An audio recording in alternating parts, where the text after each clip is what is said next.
오늘 본문 사무엘하 7장 1절 말씀을 보면 여호와께서 주위의 모든 원수를 무찌르사 왕으로 궁에 평안히 살게 하신 때다, 이렇게 말합니다. 다윗은 오랜 기간 동안 수많은 전쟁을 해왔습니다. 특별히 블레셋과의 전투를 치열하게 했는데요. 이 전쟁에서 승리하고 마침내 평화를 누리게 되었죠.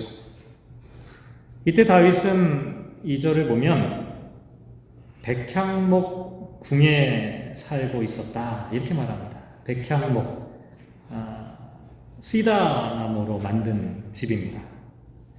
지금도 이 시다 나무로 만든 집은 대단히 값비싼 재료로 알려져 있죠.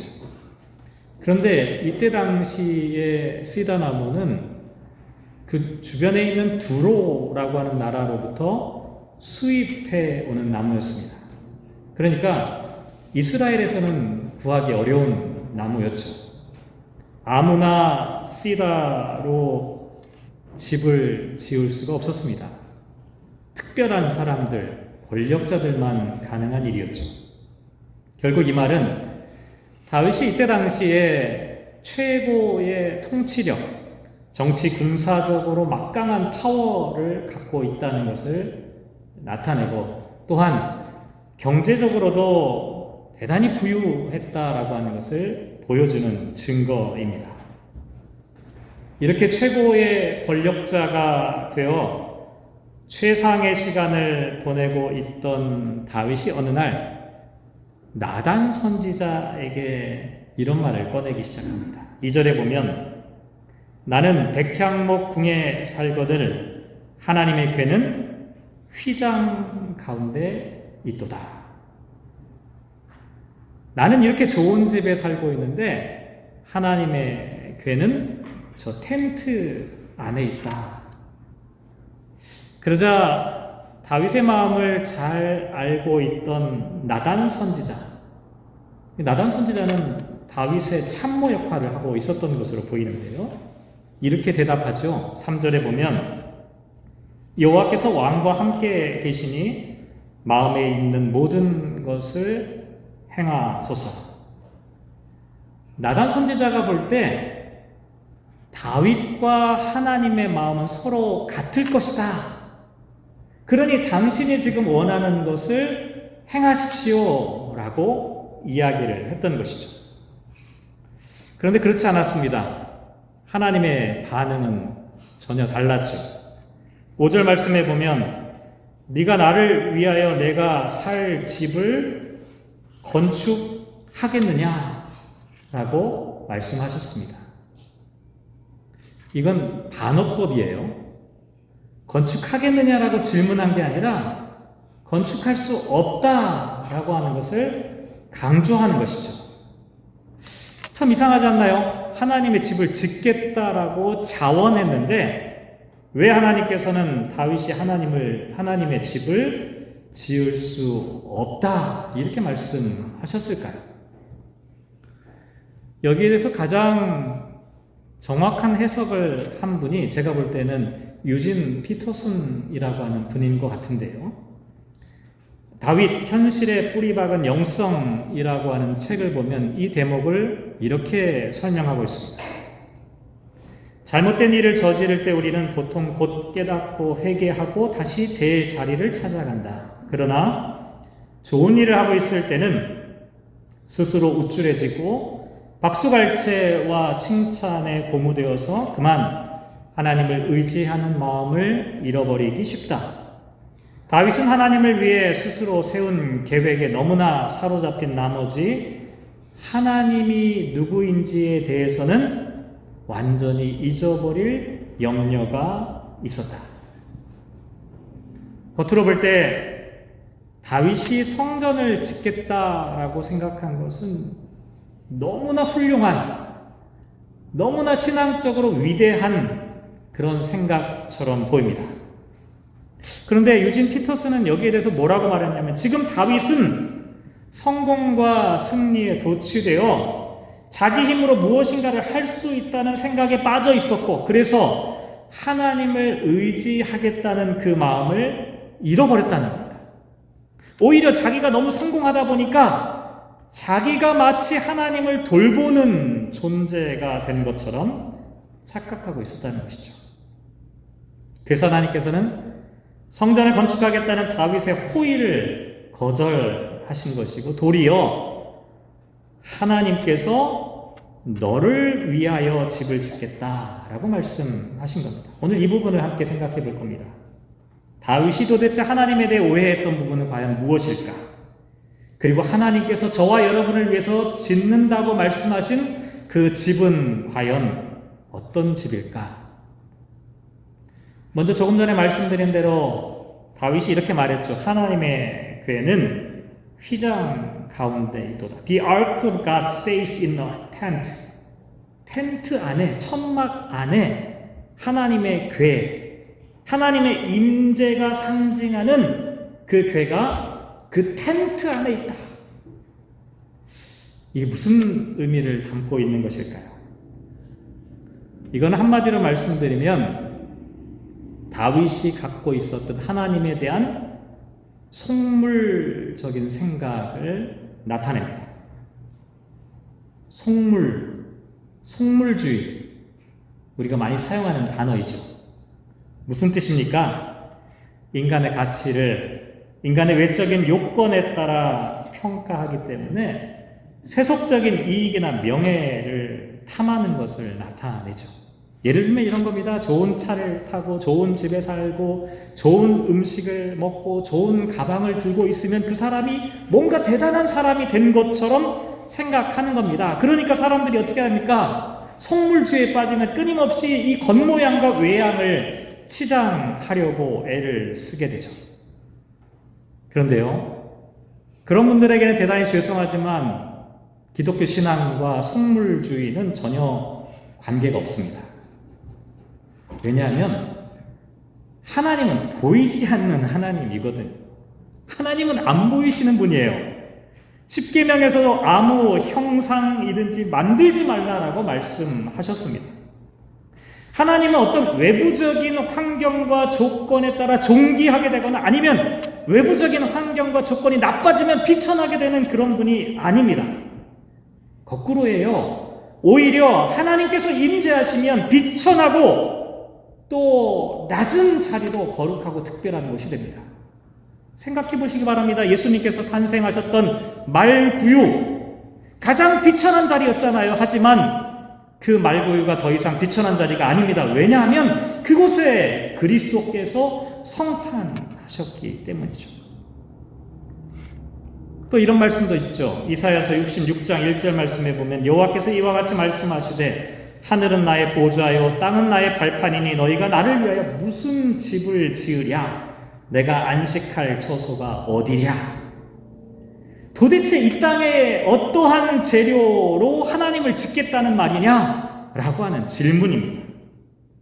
그런데 다윗이 지금 하나님을 위해 성전을 짓겠다고 말한 거예요.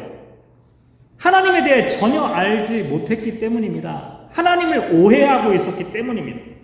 그래서 하나님께서는 다윗의 이와 같은 생각을 거절하셨을 뿐만 아니라 하나님이 어떤 분인지를 구체적으로 설명하고 계신데요. 6절 말씀에 보면 하나님이 어떤 분인지를 이렇게 말합니다. 내가 이스라엘 자손을 애굽에서 인도하여 내던 날부터 오늘날까지 집에 살지 아니하고 장막과 성막 안에서 다녔나니 라고 말합니다. 하나님은 어느 한 장소에 국한되지 않고 이스라엘 백성들과 함께 동행하셨다. 하나님은 특정한 장소에 머무시는 하나님이 아니라 움직이는 하나님이다. 그러면서 6절 이하에 나와 있는 이야기를 보면 하나님을 1인칭 주어 내가로 설명하면서 23개의 동사가 이어지는 것을 봅니다. 예를 들면 이런 겁니다. 6절에 보면 내가 이스라엘 자손을 애굽에서 인도하여 내었다. 그리고 내가 장막과 성막 안에서 다녔다. 특히 이 부분을 살펴보면 I have been moving about in the tent. and a tabernacle 이렇게 번역합니다. moving이라는 단어를 사용하고 있어요. 하나님께서는 이스라엘 백성들로 하여금 이집트의 억압에서 탈출할 수 있도록 구원의 행동을 하셨을 뿐만 아니라 지금도 움직인다, 인도하신다라고 말씀하고 있는 것이죠. 또 8절에도 보면 내가 너를 목장, 곧 양을 따르던 목동에서 이스라엘의 주권자로 삼으셨다. 하나님께서는 목동에 불과했던 다윗으로 하여금 이스라엘을 다스리는 왕이 되도록 움직이셨다, 행동하셨다. 10절에도 보면 내가 또 내 백성 이스라엘 위하여 한 곳을 정하여 그를 심고 그를 거주하게 하셨다. 하나님께서 이스라엘 백성들로 하여금 약속의 땅으로 이주하도록 움직이셨다는 겁니다. 또 11절에 보면 너를 모든 원수에게서 벗어나게 하셨고 마침내 이 모든 과정을 통틀어서 여호와가 너를 위하여 집을 지을 것이다 라고 말씀합니다. 여기 나와 있는 하나님은 어떤 하나님입니까? 움직이는 하나님이십니다. 행동하는 하나님이죠. 우리는 흔히 하나님을 박물관에 전시되어 있는 어떤 존재쯤으로 착각할 때가 많이 있습니다. 하나님은 어떤 고정된 장소 안에 가두어 두려고 하는 시도인 것이죠. 하지만 하나님은 그렇지 않아요. 하나님이 살아계신다라고 하는 것은 지금도 움직인다, 지금도 역사하신다, 지금도 구원하시고 보호하시고 우리를 위하여 영원한 집을 짓고 계신다라고 하는 것을 나타내는 표현이죠. 하나님께서 저와 여러분을 위해 집을 짓고 있다니 궁금하지 않으시나요? 어떤 집을 짓고 계실까? 하나님께서 우리를 위하여 짓는 집은 과연 어떤 집일까? 에베소서 2장 말씀에 보면 그 집에 대한 구체적인 설명이 기록되어져 있습니다. 한마디로 말씀드려서 하나님께서 세우시는 집은 그 재료가 특이합니다. 그 재료가 예수 그리스도의 피로 세워지는 집입니다. 에베소서 2장 13절 말씀에 보면 이제는 전에 멀리 있던 너희가 그리스도 예수 안에서 그리스도의 피로 가까워졌다라고 말합니다. 또 16절에도 보면 십자가로 이 둘을 한 몸으로 하나님과 화목하게 하려 하십니다. 원수된 것을 십자가로 소멸하셨다. 하나님께서 저와 여러분을 위해서 짓고 있는 그 집의 정체는 예수 그리스도의 피를 재료로 하여 짓고 있는 그 집입니다. 그런데 도대체 예수 그리스도의 피로 세워지는 집은 과연 어떤 집일까요? 하나님께서 예수님의 피로 재료를 삼아 집을 세운다라고 하는 말을 다시 쉽게 설명드린다면 그 집은 화해의 집이다라고 말씀드릴 수가 있습니다. 사실 인간은 죄로 인해서 하나님과 화해할 수 없는 존재이죠. 그래서 구약시대에는 어떤 방법을 가르쳐 주셨습니까? 제사를 드리도록 하셨죠. 하나님과 화해를 할 수 있는 방법이 제사였습니다.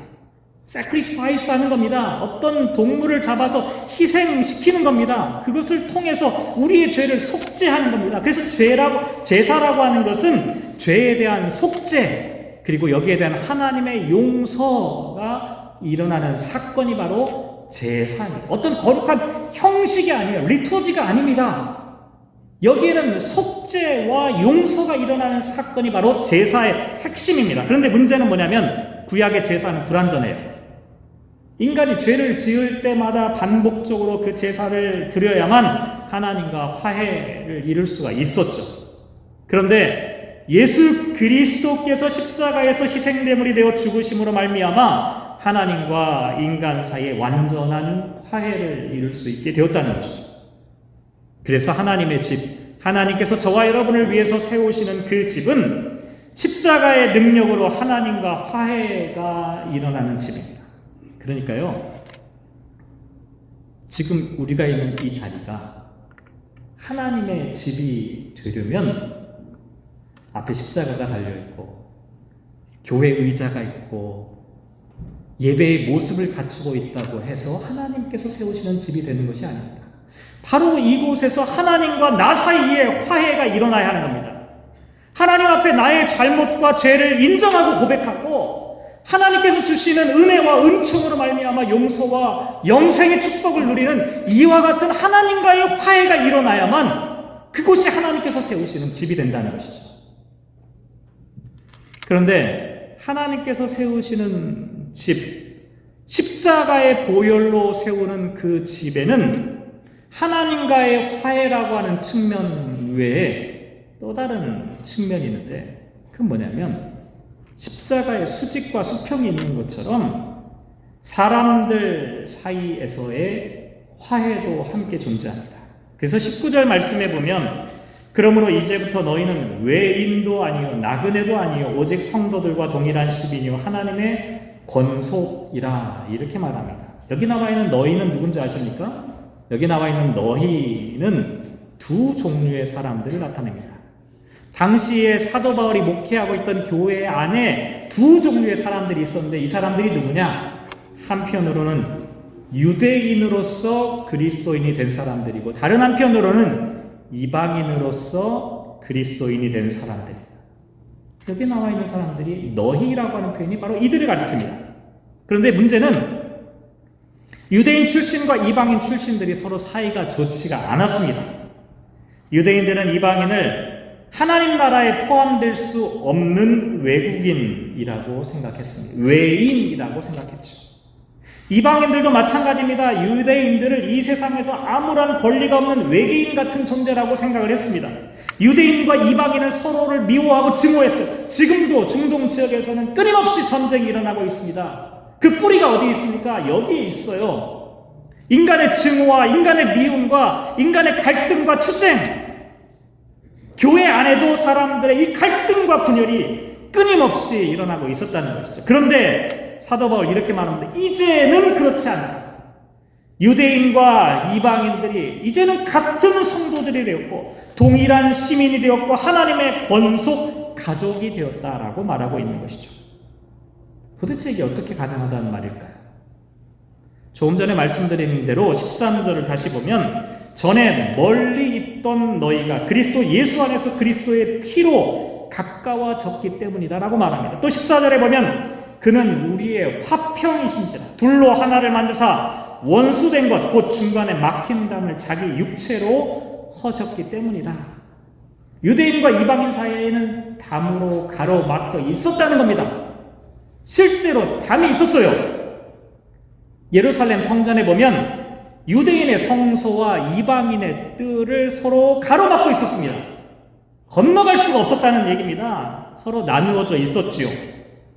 이방인과 유대인들은 서로 증오하고 분열하고 물리적으로 나눠져 있을 뿐만 아니라 심리적으로 영적으로 분열되어 있는 상태에 있었죠. 그런데 예수님께서 그 담을 허시고 하나가 되게 하셨다라고 말합니다.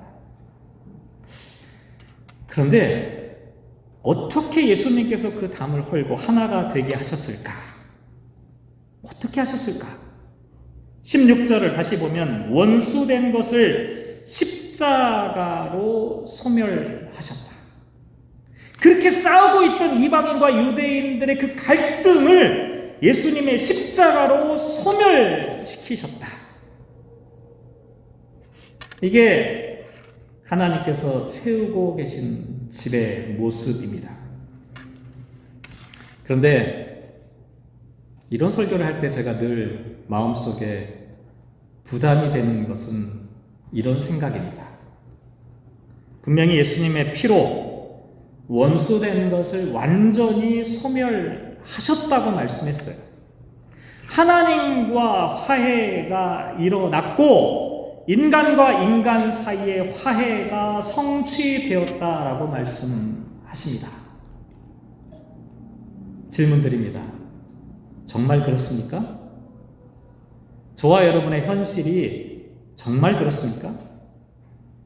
화해가 완전히 성취되었습니까? 저와 여러분이 교회를 다니고 있잖아요. 화해가 완전히 성취되었습니까? 분쟁과 갈등이 더 이상 존재하지 않습니까? 불행하게도 우리는 여기에 대해서 네, 그렇습니다라고 답할 수가 없습니다. 오히려 과거에는 유대인과 이방인의 갈등이 있었지만 지금은 더 복잡해졌습니다. 더 심화되었습니다. 계층 간의 갈등, 인종 간의 갈등, 사회적인 갈등, 빈부의 갈등, 남녀 간의 갈등, 수많은 갈등과 분쟁과 분열들이 우리 안에 여전히 존재합니다. 예수님께서 십자가에서 그 피를 흘리셔서 원수된 것을 소멸하셨다라고 말씀하셨음에도 불구하고 저와 여러분이 살아가는 우리들의 현실 가운데 여전히 갈등과 미움이 사라지지 않고 있는 이 모습을 우리는 과연 어떻게 설명할 수 있는 것일까요? 여기에는 다윗이 생각했던 하나님에 대한 오해가 숨겨져 있습니다. 다윗은 하나님의 움직임을 제대로 깨닫지 못하고 성전 안으로 마치 정물화의 그림을 그리는 것처럼 고정되어 있는 하나님으로 생각하고 있었지요. 하지만 하나님께서는 그와 같은 하나님이 아니라고 말씀하셨습니다. 지금도 끊임없이 움직이고 살아 역사하시는 하나님이라고 말씀하셨습니다. 사도 바울도 지금 똑같이 말하고 있어요. 에베소서 2장 21절과 22절 말씀을 다시 보면 그 안에서 건물마다 서로 연결하여 주 안에서 성전이 되어가고 너희도 성령 안에서 하나님이 거하실 처소가 되기 위하여 그리스도 예수 안에서 함께 지어져 가느니라. 독특한 표현이 등장합니다. 사도 바울은 여기서 하나님의 성전이 이미 만들어졌다, 완성되었다라고 말하지 않습니다. 성전이 되어 간다 라고 말합니다. 성전이 함께 지어져 가고 있다. 모두 현재형 혹은 현재 진행형으로 설명하고 있지요. 왜 그렇습니까? 하나님께서 세우시는 집, 지상에 있는 교회는 이미 완성된 교회가 아니라 지금도 끊임없이 되어가는 과정, 이걸 유식한 말로 하면 도상 가운데 있는 공동체. 지금도 교회는 움직이고 있습니다. 지금도 교회는 아직 완성하지 못한 화해를 이루기에 그 목표를 향해 달려가고 있는 진행형의 공동체라는 것이죠. 저와 여러분의 공동체가 완벽하지 않습니다. 저와 여러분이 분열의 씨앗을 갖고 있죠. 저와 여러분이 미움을 갖고 있어요. 저와 여러분이 시기하는 마음이 여전히 있습니다. 하지만 우리에게는 목표가 있습니다. 주님께서 인도하시는 그 공동체를 향해 지금도 만들어져 가고 있는 공동체라는 것이죠. 하나님 나라에 도달할 때까지 우리는 끊임없이 그와 같은 공동체를 이루기 위해 살아가고 있는 과정이라는 거예요. 특별히 이 말씀을 읽어보면 그의 안에서, 주 안에서, 예수 안에서, 성령 안에서라고 하는 표현이 반복되어 등장합니다. 무슨 얘기입니까? 사실 인간은요, 문제덩어리입니다. 잘못을 끊임없이 반복하고 또 어떤 사람이 나에게 조금만 실수해도 그 사람을 정죄하고 판단합니다. 인간의 능력과 노력만으로는 진정한 화해를 이루어낼 수가 없어요. 그래서 우리가 진정한 화해를 이루기에 꼭 필요한 게 뭐냐면 하나님과 인간 사이에 그리스도께서 계셔야 하는 것이고 인간과 인간 사이에 성령 하나님께서 계셔야만 한다는 것입니다. 하나님과 나 사이에 그리스도가 있다는 말, 이게 무슨 뜻인지 아십니까? 사람과 사람 사이에 성령님이 함께하고 있다고 하는 말 어떤 뜻인지 아십니까? 이 말은 그리스도를 통하여 그 사람을 바라보는 것을 뜻합니다. 어떤 사람이 되게 연약해요. 잘못을 저질렀어요. 그럼에도 불구하고 나는 나의 눈으로 그 사람을 보는 게 아니라 그리스도의 십자가를 통하여 그 사람을 바라볼 수 있도록 하시는 겁니다. 저 사람도 하나님께서 피로 값주고 사신 귀한 생명임을 그리스도를 통하여 볼 때 발견할 수 있는 겁니다. 성령 하나님께서 저와 여러분을 통하여 그 사람이 만나게 하시는 이유는 나의 연약함과 허물에도 불구하고 하나님께서 나를 지금도 사랑하신다는 사실을 성령 하나님께서 깨닫게 하시는 것입니다.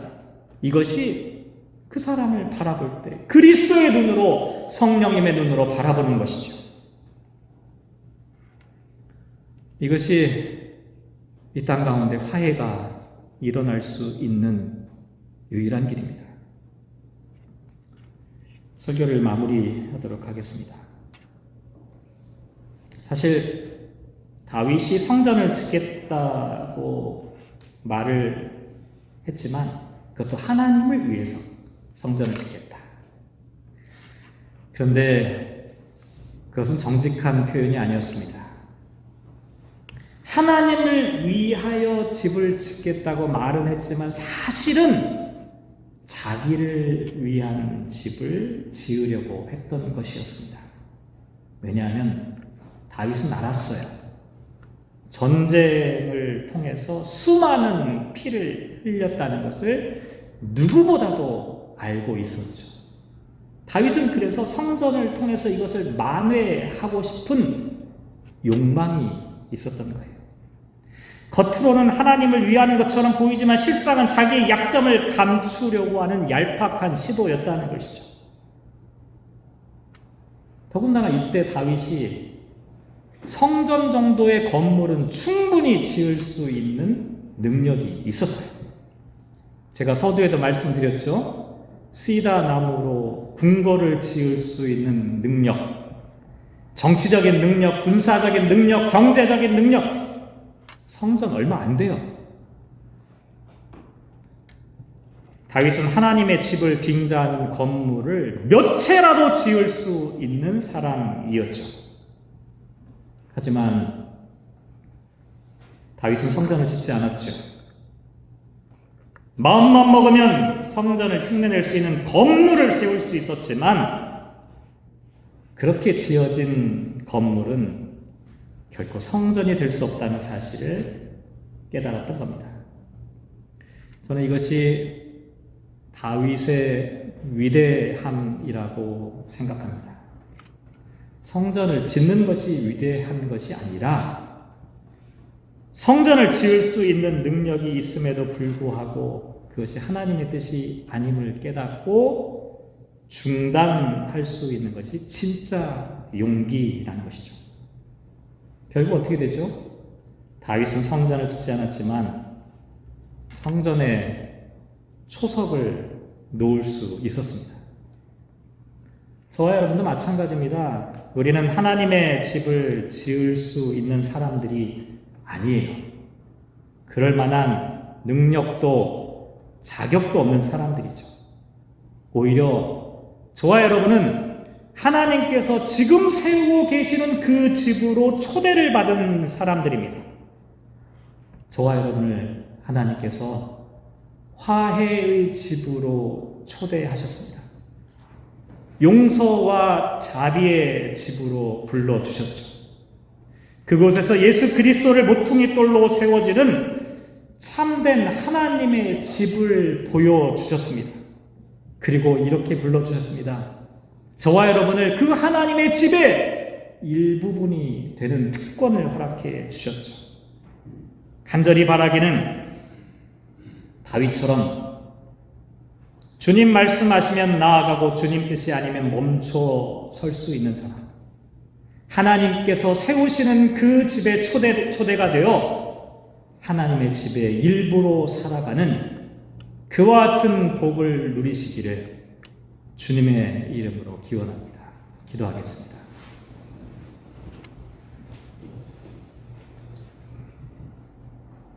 주님, 우리가 이곳에 모여 있습니다.